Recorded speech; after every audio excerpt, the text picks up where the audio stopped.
सुनहरी बिछड़ा, सोने का बिछड़ा कुरान में तरमीम। सुनहरी बिछड़ा जिसे कुरान में अलजल के लफ्ज़ से बयान किया गया है वो कुरान में मुंदरजा ज़ैल मकामात पर आया।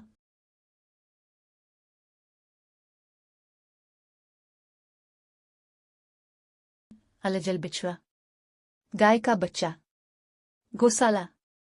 इसकी जमा अजूल और मांस अजल इस्तेमाल होता है। एक शोबदाबाज ने जो बनी इसराइल में से था और जिसका नाम सामरी था, चांदी या सोने का एक बिछड़ा बनाकर इसके अंदर वो मिट्टी डाल दी जो उसने फिरौन की गरकाबी के वक्त हजरत जिब्राइल अलैहिस्सलाम के घोड़े के कदम के नीचे से उठाकर अपने पास महफूज रखी हुई थी। चूंकि इसमें माद हयात था, इस मुट्ठी से इस बिछड़े में जान पड़ गई और उसके मुंह से कुछ आवाज निकलने लगी। अगरचे वो आवाज बेमानी थी मगर उन लोगों के लिए हैरत की बात जरूर थी।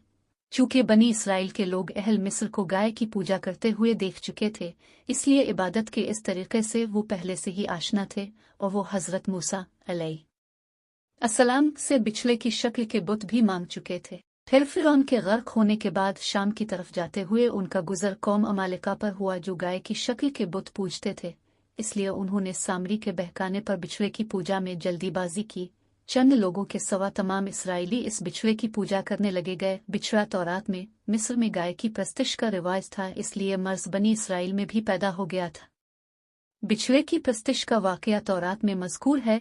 उन्होंने अपने लिए ढला हुआ बिछड़ा बनाया और इसे पूजा और उसके लिए कुर्बानी चढ़ाकर ये भी कहा कि ए इसराइलिया, तेरा वो देवता है जो तुझको मुल्क मिस्र से निकाल कर लाया।